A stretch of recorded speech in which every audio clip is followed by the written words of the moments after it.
gonna read you Magic Tree House, Dinosaurs Before Dark. Ding ding. Chapter 1. Into the Woods. Help, a monster, said Annie. Yeah, sure, said Jack. A real monster in Frog Creek, Pennsylvania. Run, Jack, said Annie. She ran up the road. Oh, brother. This is what he got for spending time with his 7-year-old sister, Annie. Annie loved pretend stuff, but Jack was 8.5. He liked real things. Watch out, Jack! The monster's coming! Race ya! No thanks, said Jack. Annie raced along into the woods. Jack looked at the sky. The sun was about to set. Come on, Annie. It's time to go home. But Annie had disappeared. Jack waited. No, Annie. Annie, he shouted again. Jack, come here. Jack groaned. This better be good, he said. Jack left the road and headed into the woods. The tree was lit with a golden light, afternoon light. Come here, called Annie. There she was, standing under a tall oak tree. Look, she said. She was pointing at a rope ladder, the longest rope ladder Jack had ever seen. Wow, he whispered. Wow. The ladder went all the way up to the top of the tree. There at the top was a treehouse. It was tucked between two branches.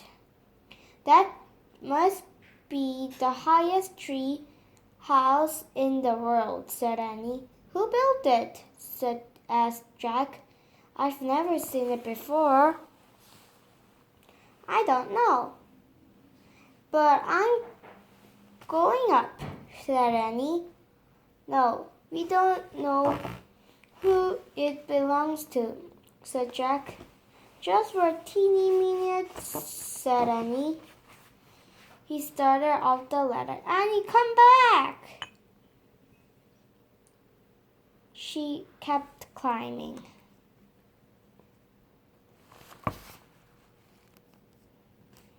She started up the ladder. Annie, come back! She kept climbing.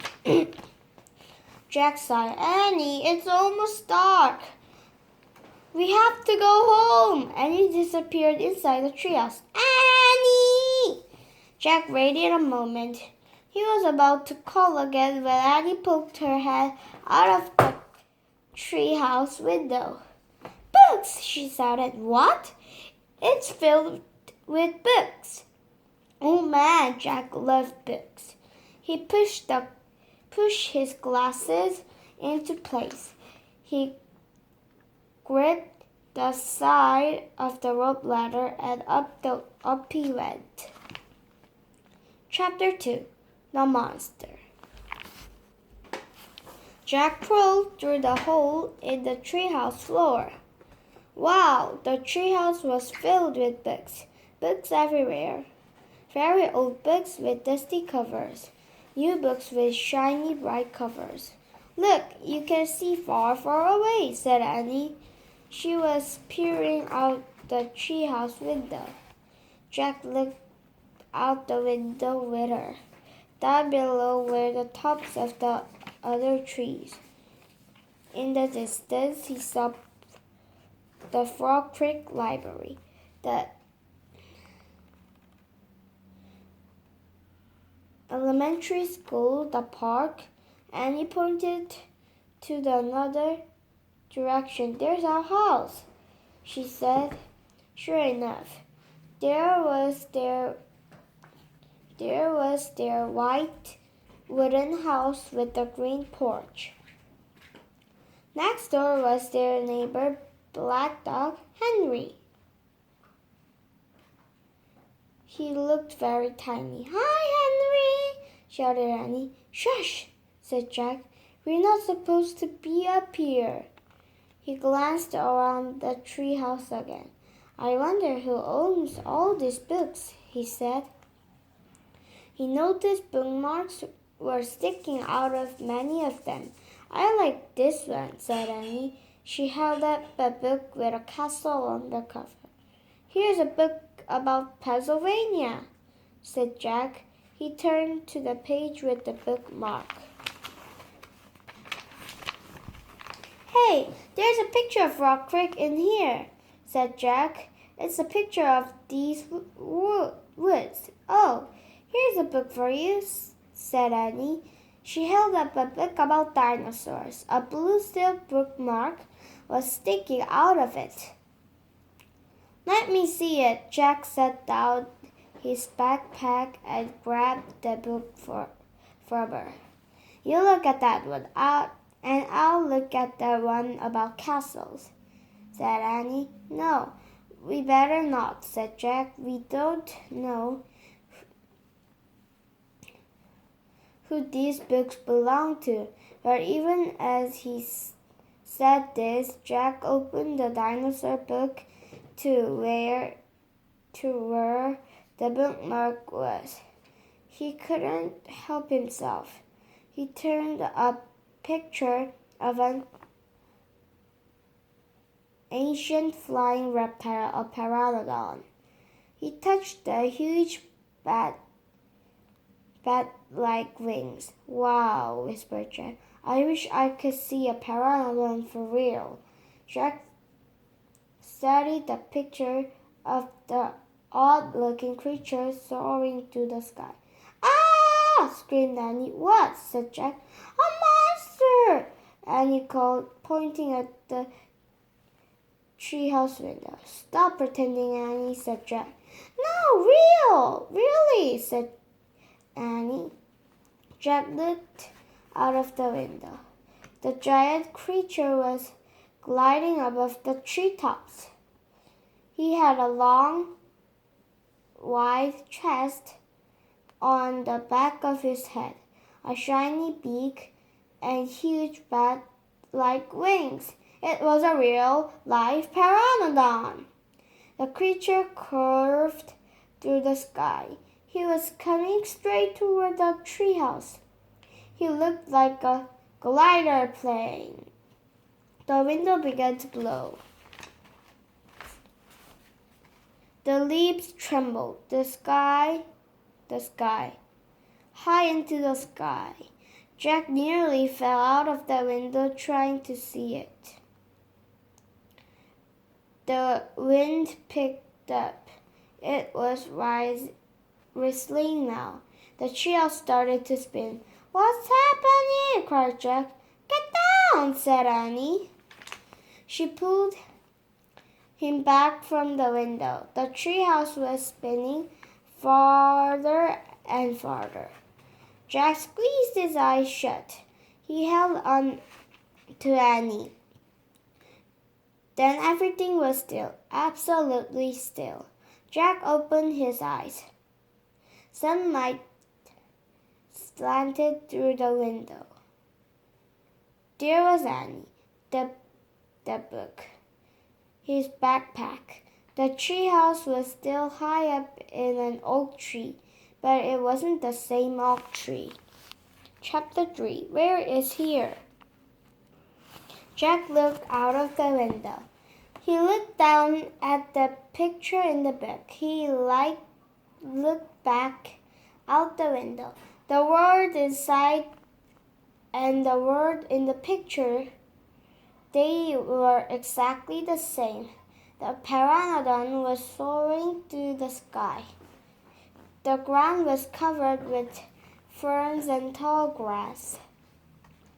There was a winding stream, a sloping hill, and volcanoes in the distance. Where are we? Stammered Jack. The pteranodon glided down to the base of their tree. The creature crossed a stop and stopped very still. What happened to us? Said Annie. She looked at Jack. He looked at her. I don't know, said Jack. I was looking at the picture in the book, and you said, wow, I wish I could see a pterodon for real, said Annie. Yeah, and then we saw one. It's Rock Creek Woods, said Jack. Yeah, and then the wind got loud. The trio started spinning, said Annie. And we landed here, said Jack. And we landed here, said Annie. So that means, said Jack. So that means what? Said Annie. Nothing, said Jack. He shook his head. None for this can be real.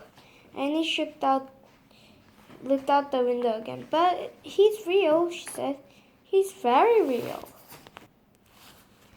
Jack looked out the window with her. The pterodon was standing at the base of the oak tree, like a guard.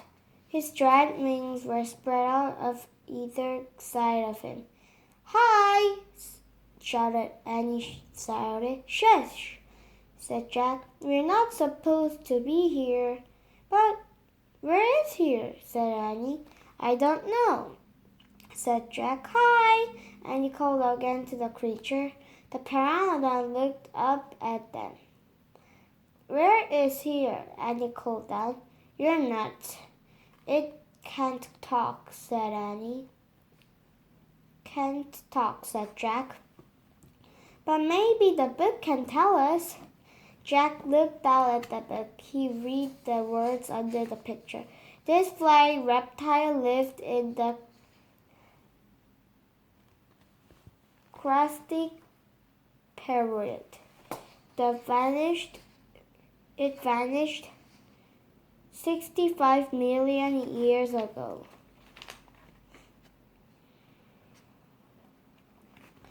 Now, impossible.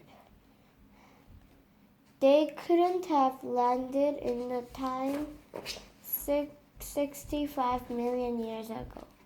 Jack, said Annie. He's nice. Nice? Yeah, I can tell.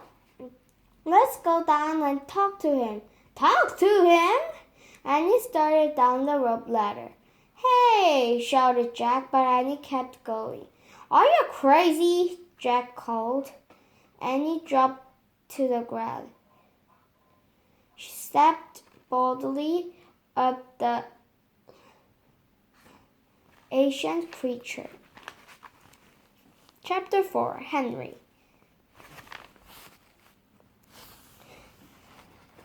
Jack gasped as Annie held out her hand.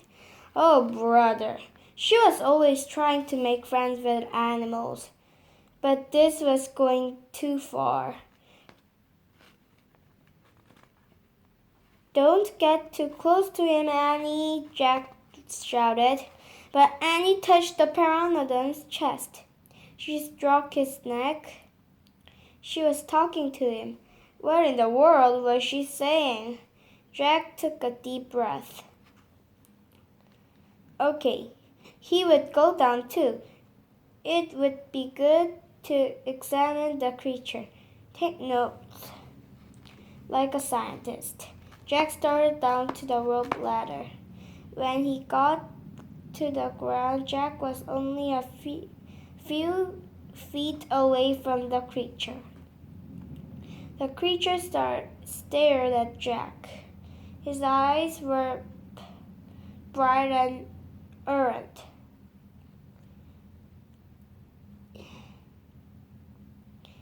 He's soft, Jack, said Annie. He feels like Henry, Jack snorted. He's no dog, Annie. Feel him, Jack, said Annie. Jack didn't move. Don't think, Jack, just do it. Jack stepped forward. He pulled out his arm. Very Curiously, he brushed his hand down the creature's neck. Interesting. A thin layer of fuzzy covered the pteranodon's skin. Soft, huh? Said Annie. Jack reached into his backpack and pulled out a pencil and a notebook. He wrote, "Fuzzy skin." "What are you doing?" said Annie. "Taking notes," said Jack. "We're probably the first people in the whole world to even see a real pteranodon." Jack looked at the pteranodon again. The creature had a bony chest on top of its head. Bony crest on top of his head. The crest was longer than Jack's arm. "I wonder how smart he is," said Jack. "Very smart," said Annie. "Don't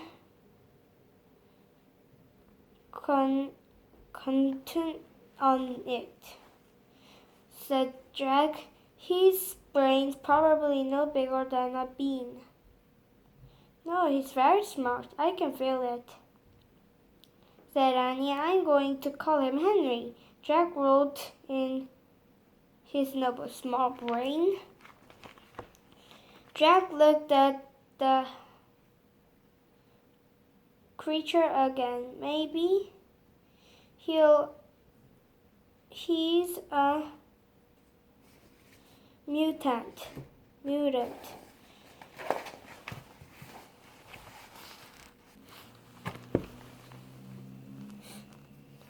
The creature tilted his head and it laughed. "He's no mutant, Jack." "Well, what's he doing here then? Where is his place?" said Jack. Annie leaned close to the pteranodon. "Do you know where we are, Henry?" she said softly.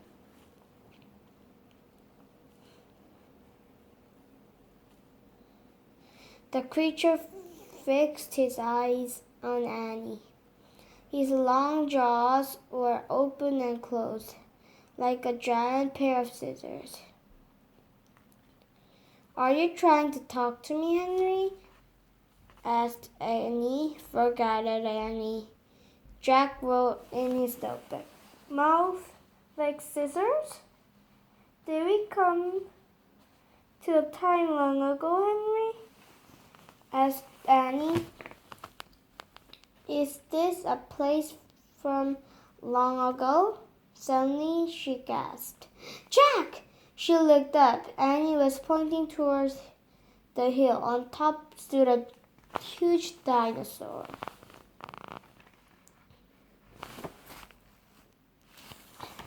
Chapter 5. Gold in the grass. "Go, go," said Jack. He threw his notebook in his pack. He pushed Annie toward the rope ladder. "Bye, Henry," she said. "Go," said Jack. He gave Annie a big push. Quite it," she said. "Quit it." But she started up the ladder. Jack scrambled after her. They tumbled into the treehouse. They were panting as they looked out to the window at the dinosaur. He was standing on the hilltop, earthing flowers off a tree. "Oh man," whispered Jack. "We were in a time long ago." The dinosaur looked like a huge rhinoceros. Only he had 3 horns instead of 1. 2 long ones above his head and 1 on his nose. He had a big spear-like thing behind his head. "Triceratops," said Jack. Does he eat people? Whispered Annie. I'll look it up. Jack grabbed the dinosaur book. He flipped through the page. There, he said. He pointed to a picture of Triceratops. He read the caption. The Triceratops lived in the late Cretaceous pod. This plant-eating dinosaur weighed over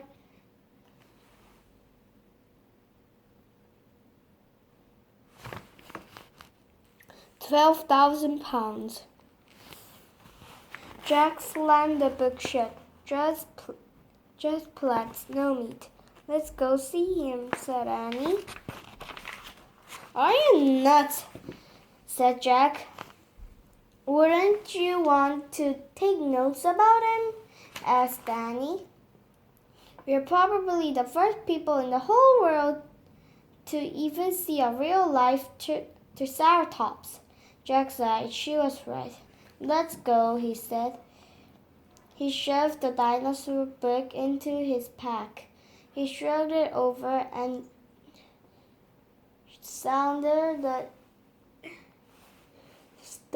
down the ladder. On the way down, Jack stopped. He called out to Annie, just promise you won't pat him. I promise. Promise you won't kiss him. I promise. Promise you won't talk to him. I promise. Promise you won't. Go, go, she said. Jack went. Annie followed. When they stepped off the ladder, the pteranodon gave them a kind look, and he blew a kiss at him. Be back soon, Henry, she said cheerfully. Shush, said Jack, but he led the way through the ferns, slowly and carefully. When he reached the bottom of the hill, he nipped behind the fat brush. Annie nipped behind him and started to squeak. Shush! Speak. Shush! Jack put his fingers to his lips. Annie made a face. Jack peeked out the Triceratops. The dinosaur was incredibly big, bigger than a truck. He was eating a flower of the magnolia tree.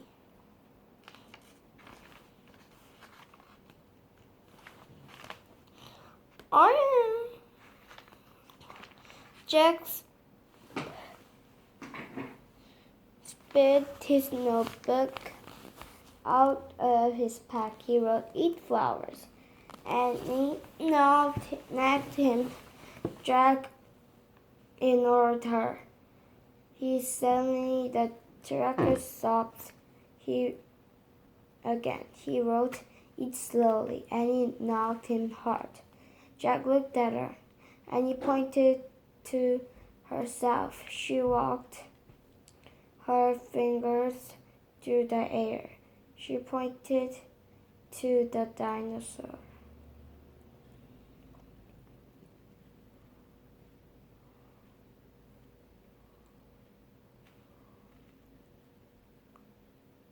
She smiled. Was she teasing? She waved at Jack. Jack started to grab her. She laughed and jumped away. She fell into the grass. In full view on the Triceratops. "Get back!" whispered Jack. Too late. The big dinosaur had spotted Annie. He gazed down at her from the hilltop. Half of the magnolia flower was sticking out of his mouth. "Oops," said Annie. "Get back! Get back!" Jack shouted at her. He looked nice, Jack. Nice? Watch out of the horns, Annie. But the Triceratops just gazed calmly down at Annie. Then he turned and walked away down the side of the hill. Bye, said Annie. She turned back to Jack. See? Jack grunted. He wrote in his notebook. Nice. Come on, let's look around some more, said Annie. As Jack started after her, she saw something glittering in the tall grass. He reached out and picked it up, a medallion, a gold medallion. A letter was engraved on the medallion, a fancy N. Oh man, someone came here before us, Jack said softly. I read 5 chapters, and this whole book is 10-chapter book, so I read the half. So let's find out the story behind. Bye.